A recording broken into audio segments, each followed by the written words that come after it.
Wandering Winder back with another replay game. We're reviewing a game here where, well, I'm not going to give away the end this time. Let's just see how it develops. We can see there's the baker here, so we start with a token. Raise is going to help us thin down. Encampment and possibly Shantytown are really the only draw. But with Raise to help you thin down, Conspirator and Baker as uh, cantrip payload, and encampments to help you increase your deck size a little bit. You can draw reasonably well here, and there's Conquest for extra points, as well as Ritual for extra points, as well as the Plunders for extra points. So you do want to build quite a bit here, I think. Merchant Guild gives you extra buys, and there's Masterpiece to potentially help Conquest out. So I go with Baker Raise. I don't want to add too many stop cards to my deck. I do want to be thinning down. My opponent goes for a Jester, which may well be good here. Stealing good cards is great. Junking them because the only thinning is Raise is also pretty good here because, one play of Jester junks them one play of Raise only thins one as well. So it's pretty nice. I continue to get some more raises. I think about shanty towns at various points because they're kind of like labs. You do have to note that you have to play any raises before the shanty town, so it's definitely not as good as a lab. In fact, I already go for an encampment here, hoping that I was going to be able to, pair my raise, which is the bottom card there, with the estate, and I was thinking I could maybe get to the baker or the encampment to be able to try to get to a gold there. It did not work out. But I have an encampment. I decide to go for a gold here, which I'm able to get. I think actually, if we go back and look at that this turn, at this point, I might prefer to not play the encampment because, what I really want is a gold to keep encampments and then encampment. Playing this encampment lets me get the gold now, but if I don't play the encampment, I should be able to get the gold next turn. So now, having said that, this lets me raise and it gets me back to my shuffle faster. So it's not entirely clear, but it is what it is. I definitely want to have more raises than my opponent has gestures, so I can continue to thin the deck, which helps me keep the encampments around and just be thinner so I'm drawing better, basically, per normal. My opponent hits a baker, so they're like well ahead on payload, but they're not increasing their draw at all. And I think you want to be able to draw because you want to be able to build big because there are lots of points available. So you can't just, province out very easily. So I'm going pretty hard into the encampments right now. I want to keep them because it's by far the best draw on the board. So I'm going to work at keeping them by not playing this one here, for instance. And now I'm going to be able to get some more gold/plunders to be able to keep them more easily. My opponent is already hitting 8 and has a ton of coffers they've been building up, mostly from their bakers. They get a couple of plunders there. And I get to the point where I'm actually drawing quite well. Draw my whole deck already this turn. I feel like I need a plunder to help me keep stuff, although I kind of also want the Merchant Guild to help me get multiple extra things. I really don't know. We could sit back here for a second and think, was it better to get the Merchant Guild or the plunder? Well, I think I really want plunder more than gold. It's probably not that important to get exactly plunder more than gold. So part of me is actually thinking Merchant Guild may well have been better here. I'd like to be able to go, for instance, double plunder next turn. The biggest point in favor of plunder is it's going to help me keep around my encampments next turn. So I think I like the plunder for that reason. I want to be able to play the encampments and keep them around. But it's not entirely clear. It's possible I should already be getting Merchant Guild by then.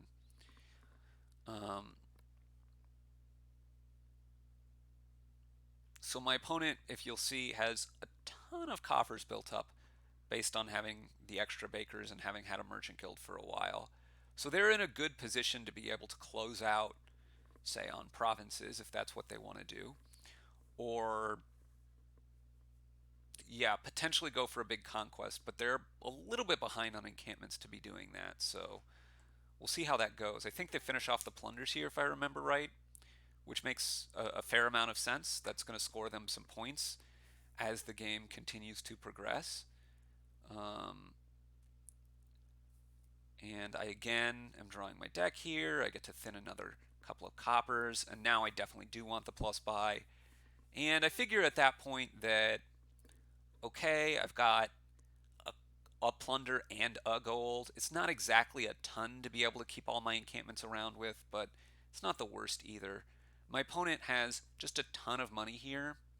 They can already be double provincing, say. They have a little bit of a hard time drawing, so this merchant guild isn't going to be reliable. They get province conspirator. They could have already really been thinking about double province, I think. Um, Here I get to just thin more coppers down. I'm going to want more merchant guilds for more buys, so I spend a bunch of coffers here and a little bit more money to help me spend, well, buy things that I actually want, basically. Um, the slightly awkward thing about this deck is, yeah, the conspirators, I don't have that much to keep to play before the conspirators. Like, I have this raise. I really like this shantytown to draw. My deck is not that thin. So what I really want to be playing is encampments, but I don't have that much to keep them around, and I really don't want to risk losing them. So we're going to see me raise a raise here, which is not exactly what I want to be doing, but it is what I do anyway. And here I feel I need to fire off. There were 5 cards, and I got to see 2 of them, and there were 2 things to keep the encampments, and I thought I just couldn't risk not playing anything there. So I do play things, and yeah, so now I have 2 merchant guilds, and basically I am eyeing this conquest masterpiece stuff. And I think at this point my opponent's probably just not going for it. They only have the 1 merchant guild. It's going to be very hard for them. They could go for the next time they do find the merchant guild, a big masterpiece and then 1 conquest after it. But I don't know how effective that'll be. They don't have that much money. I mean, they have quite a bit of money. But in any case, I think the conquest is my only comeback. And I think what we're going to see is they just weren't looking for the conquest play. Yeah, I decide this is not the right order to play the shantytown. I want to draw with the shantytown. So I raise the raise. I don't know whether I like raising the raise or not. But basically the whole thing is I want to draw with this shantytown here. And it turns out I didn't need to. But that's okay. I want to rebuy things anyway, so rebuying the raise isn't so bad. I also want more buys. So Merchant Guild Conspirator raise is pretty natural. I do have the slight issue here. Again, more conspirators I add to my deck, the more I need things before them. My opponent still, with not so many buys and not so much draw, is going to have a little bit more difficult picking up this conquest. A little bit more difficulty picking up this conquest. I have another decision here. Do I raise the copper? Do I raise the raise? I decided to raise the copper there, which I kind of don't like, but it's fine, I guess. Um, I get another gold here, I think, which the money's going to be useful, actually, and a couple of raises. The money is actually going to be useful, but it's mostly about I want to keep these encampments around. But what I should probably realize at this point is I only need the 1 big turn now, which, as you're about to see, I'm about to get. My opponent should, probably... Okay, let's stop here. They go double province, which is exactly in line with what they've been doing and makes a lot of sense. They have 25 money, so they could go spend 19 money on a big masterpiece, overpay by 16, and then 1 conquest. That's going to be, uh, what, 18 points, which is 6 more than double province gets them, but it also doesn't really end the game. And so it's really not good enough. You need more than 2 buys here, I think, because there's enough silvers left that I can always come back with like big multi conquests. So here I decide to fire off the encampment, and I think this is a good decision even though I lose the encampment, because basically it just doesn't matter that I lose an encampment at this point. The game is, well, over more or less after this turn, because I just have too much money,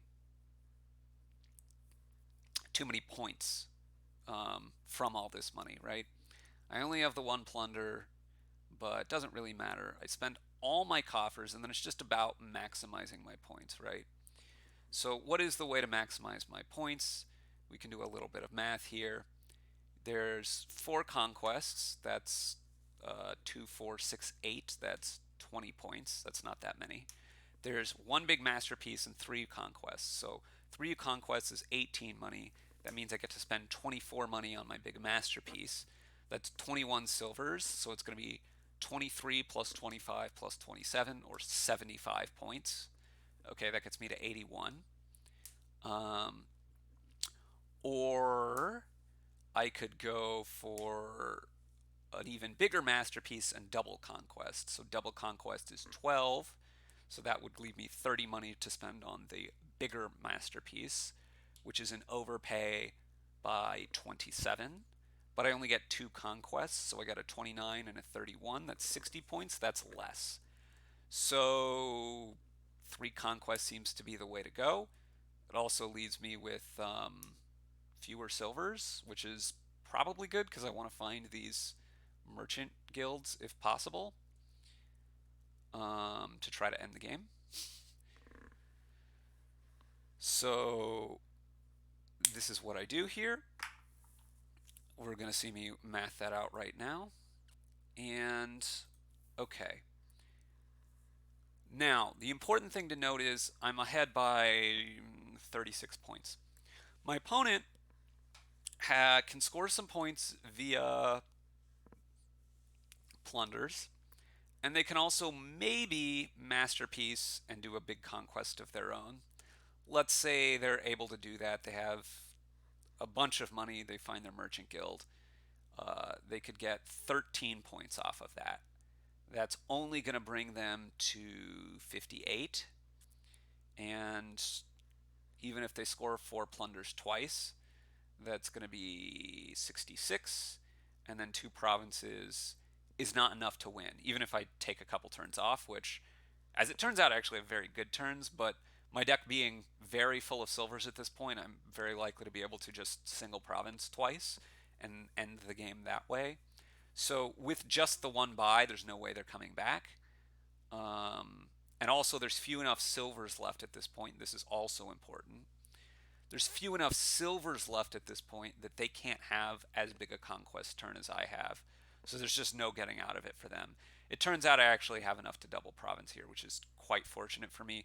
Most likely that was going to take 2 turns, but yeah, the power of conquest is just massive here. And with masterpiece, it makes it just much easier to score this much at once, especially with a lot of coffers. But it can also come up sometimes otherwise, right? If masterpiece wouldn't have been here, I would have needed even more buys, so I would have had to get more merchant guilds. But let's say my opponent had 6 provinces at that point. If I can get, I think I would need like 7 conquests, right? So 1 conquest is 2 points, 2 conquests is 6 points, 3 conquests is 12 points, right? You add 2, then you add 4, then you add 6, then you add 8. So we go 2, 6, 12, 20, 30, 42, 2. So that's like 6, 7. I probably would have actually needed like 8 conquests, which just isn't very realistic here. Um, yeah, after losing the plunder split so badly, being so far behind from the start, without the masterpiece to come back, I think I would have been toast. But my opponent just missed the ball game on not getting enough buys from the Merchant Guild or draw from the encampments. And it's kind of hard to blame them because you don't see Master Conquest doing this much that often. But it's important to note, kind of like Triumph, it's potentially a source of a ton of points. It's just a little bit hard to pull off in most situations, much harder than Triumph. But with the right support, you can get there. And Masterpiece is one way to get that kind of support. Usually, you also need extra buys. So you get more than just one conquest, but sometimes you can pull it off with just one. Anyway, that's it for this review game. We'll see you again soon with some more replays.